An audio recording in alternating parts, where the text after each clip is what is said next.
Salam dalam kasih Kristus. Saudara, dalam kehidupan di mana aturan yang ada, norma, kesusilaan, etika, hukum, bahkan norma agama sudah tidak lagi ditaati. Kehidupan cenderung bebas tanpa aturan. Kehidupan orang yang hidup benar, yang sering disebut orang-orang saleh, menjadi terlihat aneh. Tidak jarang mendapat cemoohan masyarakat, mungkin malah disingkirkan, diasingkan. Di sisi lain, orang saleh itu sendiri merasa tersiksa. Kesalahan hidupnya teruji, setiap hari berhadapan dengan ujian-ujian iman, menghadapi orang-orang yang hidup memuaskan nafsu dan melanggar aturan-aturan yang ada. Dalam situasi seperti itu, masih perlukah hidup saleh dipertahankan? Karena rasanya sudah tidak ada tempat lagi dalam kehidupan. Apa yang harus dilakukan? Saudara, kita akan mencari dan menemukan jawabannya dalam renungan ajaran hidup kali ini. Sebelumnya mari kita mohon berkat dari Tuhan dengan berdoa. Bapa di surga, kami mengucap syukur atas pemeliharaan dan berkat-Mu dalam kehidupan kami sampai saat ini. Kami akan menerima firman-Mu, Roh Kudus memberi hikmat kepada kami, agar kami dapat menemukan jawaban pergumulan hidup kami. Mohon ampun kekurangan dan dosa kami. Di dalam Tuhan Yesus Kristus doa ini kami alaskan. Amin. Saudaraku yang dikasihi Tuhan Yesus Kristus, firman Tuhan yang kita dengar dan renungkan bersama diambil dari kitab 2 Petrus 2 ayat 8 sampai dengan 9 yang tertulis demikian.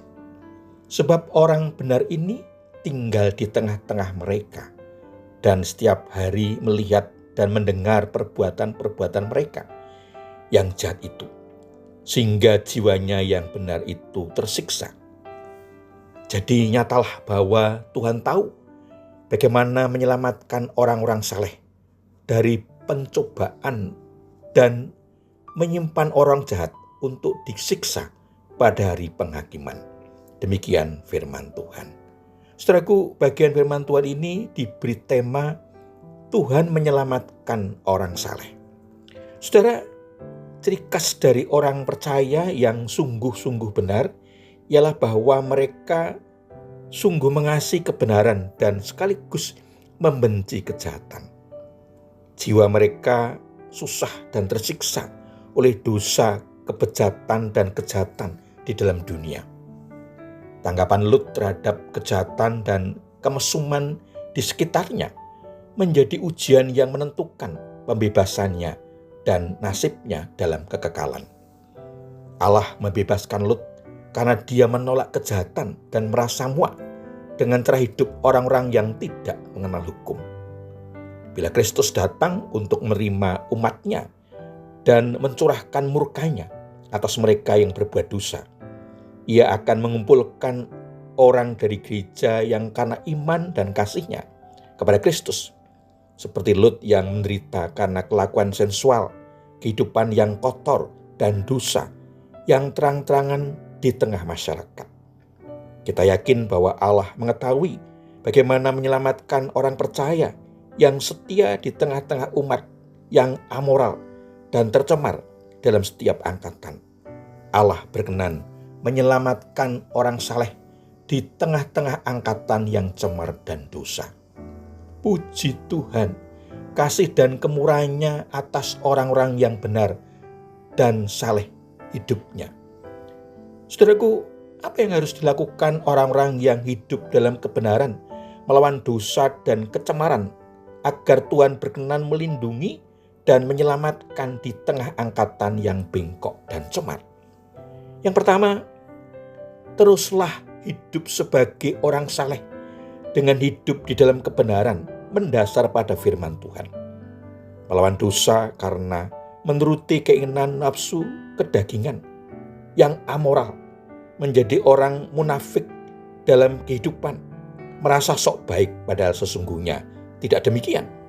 Oportunis, tidak mempunyai pendirian, mencari keuntungan dalam setiap kesempatan untuk diri sendiri. Tetapi orang saleh teruslah berjuang untuk hidup tulus taat dan setia kepada Tuhan Yesus Kristus.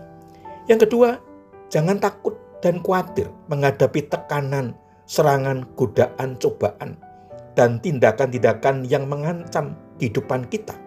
Tetaplah beriman dan percaya pada Tuhan Yesus, karena Dia mengetahui apa yang terjadi dalam kehidupan kita, tahu penderitaan yang kita alami, dan Tuhan Yesus akan menolong, melepaskan, dan menyelamatkan kita dari segala hal yang jahat. Dan Tuhan sudah mempersiapkan hukuman bagi orang yang berbuat jahat kepada orang saleh. Tuhan Yesus memberkati. Amin. Saudaraku, mari kita menaikkan syukur kepada Tuhan di dalam doa. Bapa di surga, terima kasih firman-Mu yang menolong kami atas pergumulan hidup orang-orang saleh di tengah kehidupan yang dipenuhi kejahatan. Roh Kudus senantiasa menguatkan iman kami, sekaligus memberikan penghiburan di tengah-tengah pergumulan hidup yang berat. Mohon ampun atas kekurangan dan dosa kami. Hanya dalam nama Tuhan Yesus Kristus, doa ini kami alaskan. Amin. Saudaraku yang dikasihi Tuhan Yesus Kristus, demikian renungan Adrian Hidup. Sampai bertemu kembali dalam renungan selanjutnya. Kasih karunia dan damai sejahtera dari Allah Bapa dan Tuhan Yesus Kristus, pimpinan dan pemeliharaan Roh Kudus memberkati saudara sekalian. Amin.